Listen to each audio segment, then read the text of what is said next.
Hey, thank you for joining us, everybody, this afternoon, and thank you for joining us, Dan. Appreciate you spending time with us this afternoon. Oh, Mike, no, it's my honor. I'm going to love this. So, for those of you that don't know, I literally think Dan, who is the director of marketing operations for Black Rifle Coffee Company, I thought he was like the most interesting man of the veteran space. He just, instead of Corona, he's got Black Rifle Coffee. Because every morning I saw these pictures that are like archery, fishing, surfing, camping, and he's got a pour over right there. And I'm like, that's genius. God, that dude has the best job. I honestly think you do. But that's why we're here to learn, right? So, so I guess let's start off, if you don't mind. What is Black Rifle Coffee? Sure, Mike. So Black Rifle Coffee Company is a coffee company started about 6 years ago by Evan Hafer as the founder. And then he had some partners, Matt Best, Jared Taylor, and Richard Ryan. He was brewing coffee, when he was in the CIA and then overseas, he was a retired, Green Beret and stuff like that. So it's a coffee company, we serve coffee and culture to those that love America. A lot of people, and then, but there's apparel too. So we are primarily, always a coffee company, but then we make, like we talked about, some kick-ass mugs and t-shirts and hats that kind of go along with that. So, yeah. So all the gear that comes along with being a kick-ass coffee company. Yeah, it's a brand, really, a lifestyle. Like, again, Black Rifle, we're primarily, like I said, a coffee company. But then we're a profit coffee company. So you have to bundle things and have some revenue generated with that. So to add on to the coffee, there's coffee mugs and, the apparel. That's awesome. So that's perfect lead into this, since you're talking about a brand and bundling to be able to generate the revenue, right? Yep. So you're a director of marketing operations. So what is that? Yeah, well, no, I wouldn't say it's a made up role. It definitely isn't, but it's a role that I grew into. And, we've, I think, talked on LinkedIn on several occasions, just, in comment sections. I didn't start out as this. I didn't retire as a TAC-P, as a JTAC from the Air Force and just roll into marketing. I started out kind of as an executive operations, a chief of staff role for Evan. So that was really being in the mind of the brand and the company, attending all the executive meetings to learn about EBITDA, and again, from finance to the operations side to production. But at that point too, Evan kind of always talked about taking the training wheels off for me. And it was like, seeing what I was good at and what I wanted to do. And that's when it kind of came into marketing. We have several channels: events, nonprofits, brand partners, and then actually content is separate than marketing. But my square in the round hole is actually social media influencer. The manager, Jess, reports into me, and I help manage kind of that a little bit. So that's like the umbrella that is marketing operations. So there's events, nonprofits, which is charitable giving, brand partners, and then the social media influencers. So I guess one of the things that question I have is how big is Black Rifle Coffee Company? Like, when you talk about revenue and size of people, number of people. When we're a private company, so I can throw numbers around in a generality. I'd say, about 160, 170 maybe million in revenue. Wow. Yeah, this year. Yeah, year after year growth has been way over 50%. It's been phenomenal. I'm ready to buy. We talked about this before, so trust me. Yeah, about 450 employees, again, plus or minus, over 3 locations. So we have Salt Lake City was the original office, which is still there. We have a roasting facility there, and that's where the t-shirts and hats are done.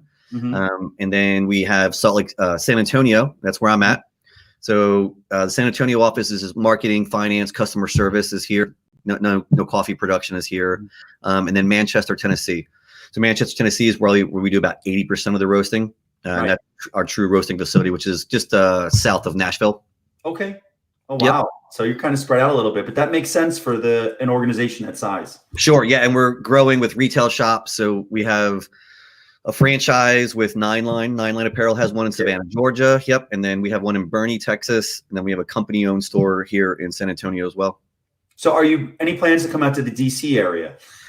For sure. Again, you've seen it on LinkedIn. People we probably had over 7,000 franchise applications. Oh, wow. Yeah, and I was one of them, you know, because I've been with the company about 2 years now, and I was one of them 2 years ago. I wanted Oklahoma City. But again, I didn't have capital. I just thought I was like, I was an E7, I can manage a store. But now seeing it, I can, but it is a lot to it. But I didn't have capital, right? It's a lot of capital. And there's a lot of risk with starting your own business. Sure, exactly. So, but we will. I think a recipe for success is anywhere there's a base, you'll probably see a Black Rifle coffee shop. Like I can talk about Fort Campbell. So we'll have one out by Fort Campbell here at the end of March. Oh, wow. Yeah. So my buddy Eric Horton will be there, I'm sure. Yeah, there you go. Yeah, it'll be right outside Fort Campbell. It's already kind of going up, but the end of March, I think, is when we're shooting for opening that store.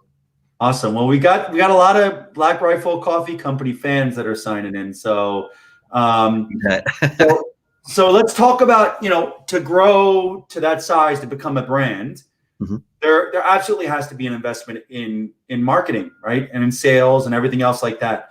So your job is not just to take a picture every day looking cool with a pour over, right? Right. That is not my job every day. It's like a side benefit. I actually get made fun of usually at work, and our social media influencer manager, Jess, she actually has an Instagram #influencerdan. Usually that when they respond, like the company likes one of my pictures, that they joke, but and then you actually, and Mike, I would tell you, so you actually, like, I'm like, no, like this guy actually is a LinkedIn top voice, like verified person. People like to be like, and then again, the company, they're like, oh, Dan, you're our LinkedIn influencer. And I'm like, like, great. I mean, but that's not a thing. Like, it's not part of my job, but. I mean, I don't consider myself an influencer either. I mean, I'm in a very small niche. Sure, you know, country provided, but I love what I do. You look like you love what you're doing. I'll tell you, I look for your pictures, like the photos. I'm like, what's he doing now? Like archery? I try. Yeah. So our marketing and content department are two separate ones. And I've taken a few phone calls from connections off of LinkedIn where they're like, hey, do you have time to talk to me?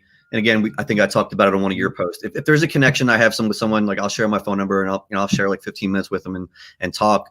But some people don't actually realize that marketing and content are two separate. Now, in some companies, they can be combined. But for Black Rifle, content is its own department run by Logan Stark, and marketing is run by Molly Schweikert. She's our VP of marketing. Evan obviously has a huge hand that he plays in that role, well, actually in both the content and the marketing side of it. But I just being around it. What's that? Which is amazing, by the way, because it's, you know, the face of the company. So, you know, he should be involved. That's why you're so successful. Yeah. Well, Matt is too. Matt and JT, those guys have a huge, you know, hand that they play in that. So anyway, so I think I saw, you know, I was always a fan before, and then I saw, so a lot of my pictures, you know, I think about them, you know, portrait mode on the iPhone. I mean, I'm, you know, I guess I'm supporting iPhone, but portrait mode on the iPhone is fabulous. So, okay. So we got the pictures, which are cool, and there's a benefit to it. But so what does a director of marketing operations do? Sure. So, well, like I said, so my team that is kind of under my umbrella, I have events, and then I have nonprofits and charitable giving, and then the brand partner specialists, and then social media influencers. I wake up usually, and probably like you, I usually see you, like I wake up around like 5:30 or 6 o'clock, and I'm probably checking my Instagram and LinkedIn. Now, our social media team controls all the LinkedIn and Facebook. Our social media team hasn't taken over LinkedIn yet. So I actually am running the LinkedIn page that we're like, I think we just hit over 85,000 followers for our company LinkedIn page. Yeah. So my goal was always just pass Yeti and Bass Pro. So we passed them, and I'm happy. But I'm checking that. And then what would you say? What am I doing? So like anything, I'm just looking at the engagement. So if I did a post, you know, I'm engaging in it because that's what people like to see. If people take the time to comment, you know, and if it's a good comment or something, you know, you try to comment back, right? So that's great. So I do that.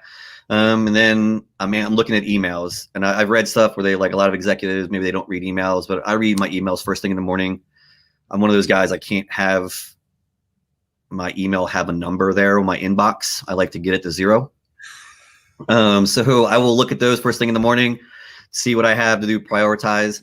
And and then I'll head into the office. So the office that we have here, and we can work from home. We got a lot of people working from home for COVID, but our building in San Antonio is like a 39,000 square foot building. Oh, wow. Yeah. So, and there's like maybe a dozen of us maybe that are coming into this building. So we are really separated and everything. So super safe. And then we have it cleaned and hand sanitizer all over the place. 3,000 square feet per person. That works. Yeah. So I'll come into the office. And at that point, it's really events takes a lot of time because Paul Basilis is our senior events manager. And then Paul, like we have national events we're going to do this year. We have some internal events we're going to do this year, the store openings. So there's a lot of time with that we might be talking about. Ideal again with a team, there's management. So there might be an HR issue here or there that you have to work through. And then I'm just going through emails because the brand partner side of it is really what falls on me. So Paul is my senior events manager. Tier runs charitable givings, but I have two guys under me directly. Well, actually, three, excuse me. One does fishing, one does archery, and one does shooting. And they're like our brand SMEs, our subject matter experts. And that kind of squares follow me. So on our coffee club page, we have over like 50 companies that we partner with that offer discounts. And I'm not going to be a salesman. Yeah, but you have to maintain those relationships. So like I'm going to get Traeger on there. Yeti's not on there, but we're really good friends with Yeti, PSE bows, staccato pistols, stuff like that. So you have to maintain those relationships. So you're going through emails and you're answering. And then there's sponsorships. So sponsorships fall into me, not just nonprofit. If there's an event again, or not even saying event, there's Total Archery Challenge, right? So you see all the archery stuff I do. That's me pulling by my bow.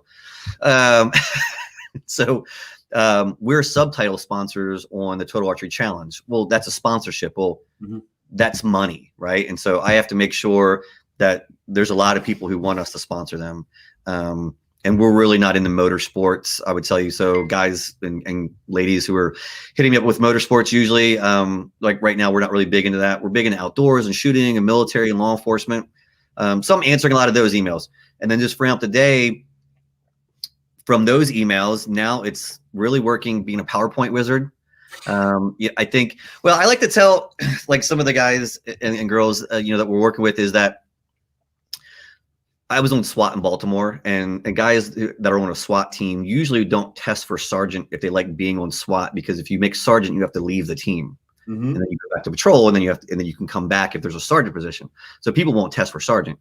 So it's like when you move up in these levels, and Mike, when you move up in these levels, you're not. It's like you're not out there doing it anymore. You're now going to be the guy who's building the Cubs, right, the update briefs, and you're a PowerPoint wizard. Yeah, doing all that. So I'll sit and I'll build some slide decks, just on help our events and again, even looking through budget. Right, there's a lot of budget that's involved to go through our sponsorship. So Molly will give me like, hey Dan, this is the budget, and then I got to work with all the verticals again of shooting, archery, fishing, and see where that money can be allocated and what we have to sponsor. So what are your if anybody out there has questions, please add them in here. What does success look like for you? How do you define success in your role? And what do your leaders look for to say that, hey, Dan's doing a great job?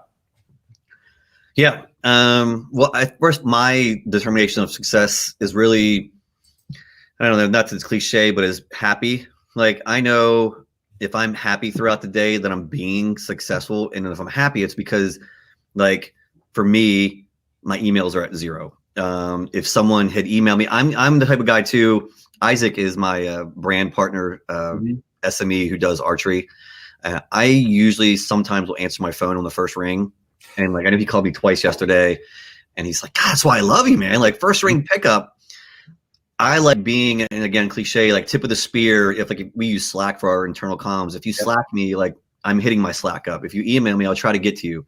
I'm sure I might not have responded to some people as timely as I'm saying I like to, and then they'd be like, it's not true, Dan. But if I am doing that, I think good, then I'm happy that I'm doing it. That's my success there.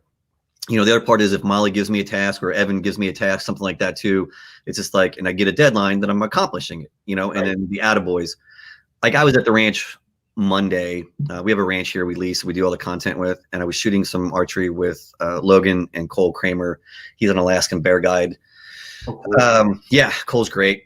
And we got done that course, and I could say like same thing. That measure of success was actually at the end. It was 24 targets, 4-mile loop.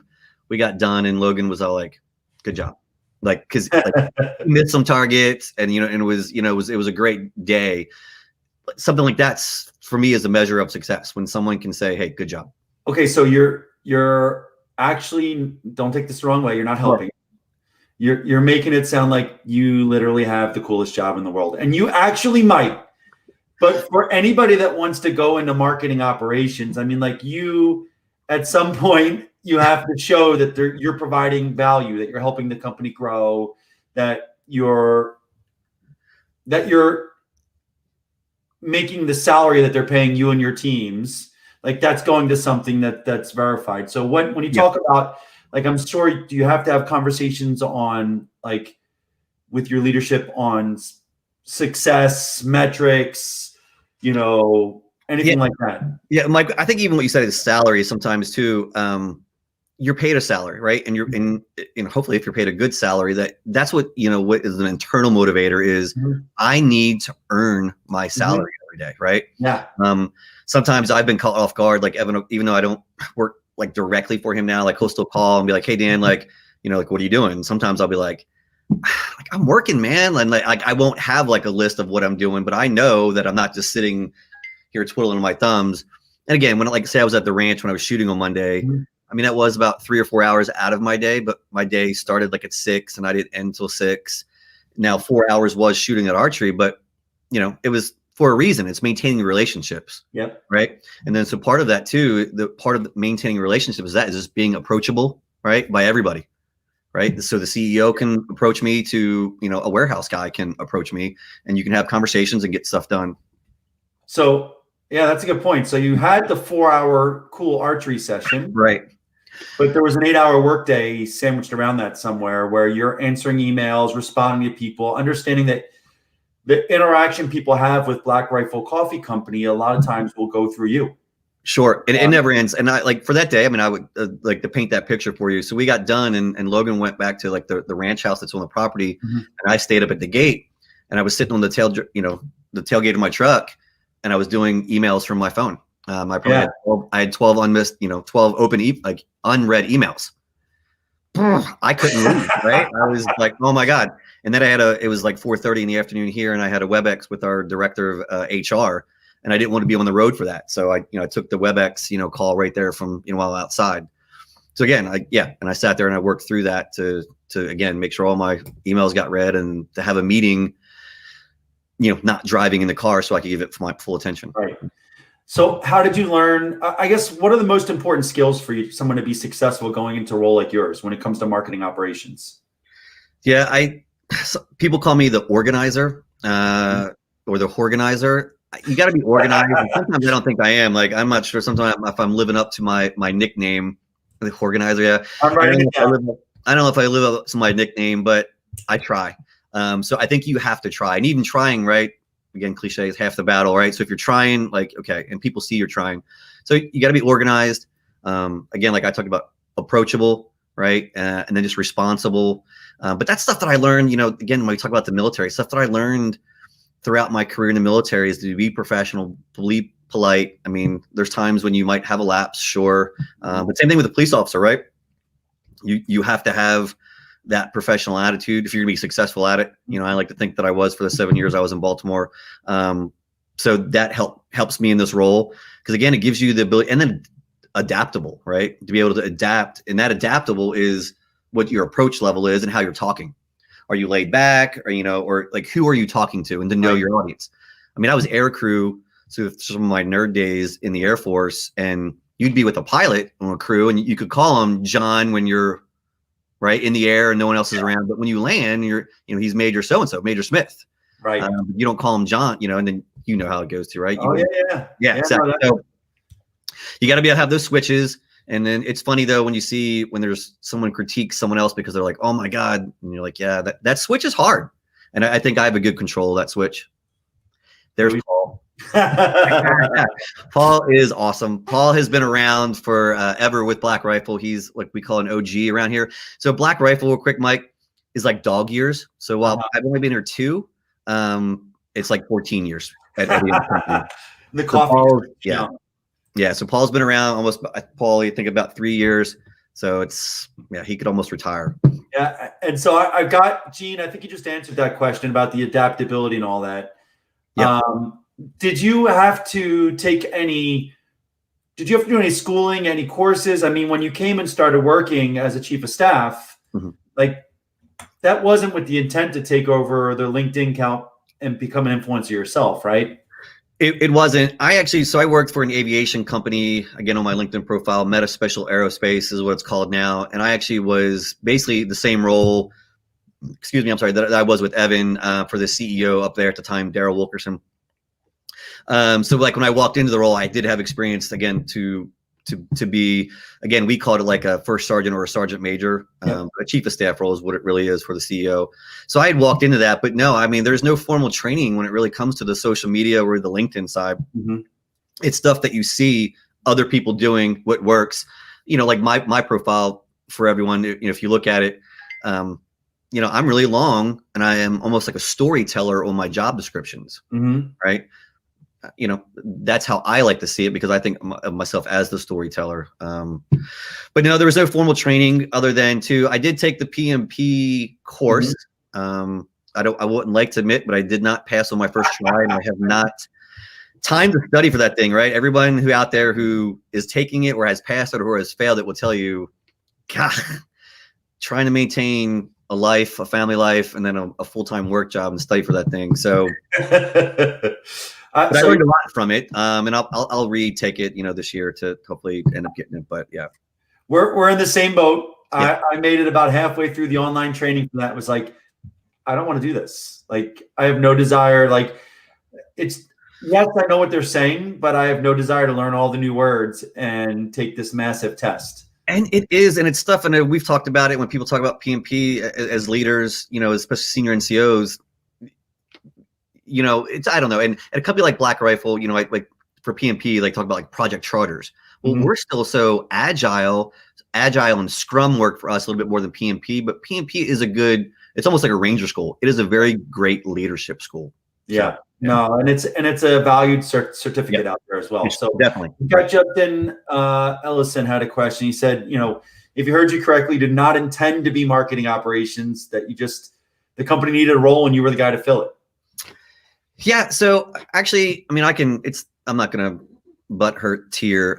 So Tier actually was running all of the nonprofit, and he didn't have events, but he had nonprofits and the brand stuff, but he actually is still in the Guard. And so, when you're even a Guard guy, like it's tough, right? You'll have a part-time job, but he's actually in the Special Forces up in Washington. So now, right. So now he's in Special Forces, God, he's going to hate me for this. E9, pretty sure Tier's an E9. So he's an E9 up in the SF Guard unit. Yeah. He gets activated for stuff, and he's gone. And when you're gone, like if you don't have anybody to fill that role, so there was just a lot on his shoulders. And so, Evan and Logan one day just kind of, again, knowing where I wanted to go and knowing just, that there was a lot of stuff. Tier still runs nonprofits and all the charitable giving, but they were like, you know what, let's just break that umbrella up. He can have you, as a partner to help, but then we'll throw events in there too. Because events, for companies, it's like with charitable giving, they're not necessarily revenue generators. They're brand awareness generators, and some feel goods, stuff like that. But you don't go to an event and sell, a bag of coffee. Right. And you're going to make $1,000 a day at an event, right? Paul would tell you, you might make, I think at like the rodeo was pretty big for us in San Antonio. We made like 13,000 the week the rodeo was here. 50 grand. Kayla's, I have an audience here with me. Like, for a week. I mean, that's great, but that's not the norm. So, so events is one of those things where in nonprofits where you're giving stuff away. And so, but it takes a lot of organization and money spent in that for that brand awareness. Yeah, no, that's very similar to what building a brand on these platforms is for as well. Yep. You've got to give before you take to get people to build that relationship and trust. And so seeing, Black Rifle Coffee Company sponsoring the events they like to attend, kind of puts it kind of transfers a little bit of that relationship and trust from the events, from the community, and to Black Rifle Coffee Company. That's the way I look at it. It is. And it's your time. I take those pictures. So, and that's what I've said before, like I love Instagram and LinkedIn, but there's a difference. So like where people might like Facebook, you know, and LinkedIn isn't Instagram and Facebook. Right. And some of the photos that I post might be, not that they're personal, but like you definitely have to, before you hit post, need to think who's seeing this, what future person is going to see this, right? And because it's always going to end up being there, right? It's the internet. It's going to live forever. And, you know, so like if I applied for a job and maybe that company wasn't pro-gun, you know, something like that, and they could be like, you know, I can't walk in there and be like, no, I'm not pro-gun. And they're like, look at my history on LinkedIn or Instagram and be like, so be authentic. Oh, yep, there you go. Yeah, I've definitely talked about that before. Yeah, authenticity is key for it. But professional authentic. I don't want people to take it a little bit too far, like you said. No, exactly. I mean, you know, swimsuit photos, you're not going to see necessarily me on there, but if that's something you like, I'm not sure how you would do that, but it's something to think about. You know, I mean, there's levels of how you brand yourself and what you want to. Yep. Awesome.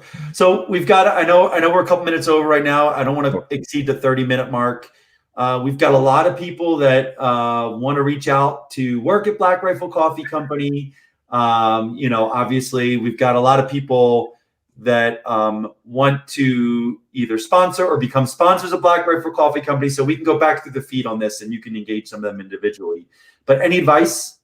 Yeah, well, so we have 2 full-time recruiters, you know, and if you guys, they'll probably hate me. Jared O'Connor and Nicole Buck are our 2 recruiters for the company. Nicole is here in San Antonio. Jared is out in Salt Lake City. You know, they're the recruiters. The website is usually always up to date. So you got to go into the website. You know, I have had a few people reach out to me like, you know, I'm getting out, you know, and you've seen it. What could I do? And you're like, well, have you looked at the careers page? Because I need you to look at the careers page. Tell me what you think you would like, and then maybe I can help you. So look at the careers page, see what, you know, you think you could hit with the wickets. Like I said, I'm usually open to trying to help too, you know, if I have the time. Apply, you know, and again, I don't want to hit on resume stuff, but, you know, hit keywords that are in the job description because, again, there are a ton of people, you know, they probably get, you know, 400, which I'm not sure if it sounds like a lot. I'm not sure if it's high or low, but they'll probably get like 400 applications per job. Yeah. And these are 2 people trying to screen through all that for a lot of the stuff. Location is one too. I would say don't get discouraged if something says like Salt Lake City or San Antonio. Sometimes it's just a mess up. People make mistakes, so maybe we can have that spot in two spots. You know, right? What about reaching out to? I'm guessing there are a lot of veterans at Black Rifle Coffee Company. What about reaching out to members of the team? Veterans there to ask for an informational interview to learn more about the company and build those relationships. No, I would recommend it, and I would just say patience with it. So if you, again, on the company LinkedIn page, we're at 200 some, I think, employees that have LinkedIn accounts. They don't all use them, you know, as aggressive as I do. But again, that's why I would say be patient. But again, I think if you hit one of those team members up and you see one of their roles, you know, they should respond back. You know, again, if you give me a poke to be like, hey, I reached out, like I'll make fun of Paul, not make fun of Paul, but I'll poke Paul. Like if you reach out to Paul because I want to work in events and you poke Paul and Paul doesn't get you and you poke me, then I might be like, hey, Paul, it's, you know, John Smith reached out to you on LinkedIn. Can you look at your LinkedIn? There you go. So you're saying, hey, everybody watching, please reach out to Paul. There's his name on the LinkedIn profile. Paul looks like, according to his picture, looks like a guy that, you know, has a lot of aloha and is happy to help any service member that would reach out. Super energetic. Paul is an Energizer bunny, and like, yeah, so he's great. Awesome. Yep. Hey, Dan, we're at about 30 minutes. Okay. So thank you so much for what you're doing, for spending the afternoon with us, for sharing a day in the life. And if you need anything from me, please don't hesitate to reach out. No, Mike, I know. And like I said, just so you guys are tracking, I'm going to send Mike some coffee because we were talking about brands he drinks. And if you're drinking a good cup of coffee, that's great. There's great coffee out there, but I'll make sure you get some of our coffee. Thanks for having me, for sure. Like I had fun, and hopefully, like I said, these series are going to be great, and I think they're going to help everybody. You know, like I think I made a joke real quick that it was a career day at school. Yeah. I mean, but that's great. I mean, career days at school are awesome. So yeah, we're working on it. Having me. Yeah, absolutely. Have a great day and stay safe out there. Bye, everybody. Bye.